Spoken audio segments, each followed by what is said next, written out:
Sí, entré en ingeniería aeronáutica. Sí, me metí ahí porque costaba mucho entrar y quería estar con gente más inteligente que yo. Es que solo hablas de aviones y de cohetes todo el día. Entonces, bueno, acabé. Todo el mundo, el sueño de toda la clase era Airbus. Entré en Airbus como prácticas y ahí en 2 semanas ya vi que no.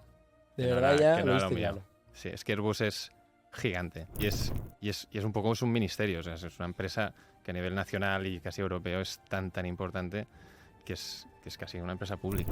O sea, cuando hice el click fue cuando conocí a uno de mis managers que tenía 60 y pico años a punto de jubilarse y me contó que toda su vida la había dedicado a la A380. ¿Os acordáis ese avión tan grande que ya no se produce? Fue un fracaso. Bueno, estuvieron 40 años con el A380. En 10 años decidieron que no se vendía y lo cerraron. Y pensé, qué triste, ¿no? O sea, dedicar toda tu vida profesional a un solo proyecto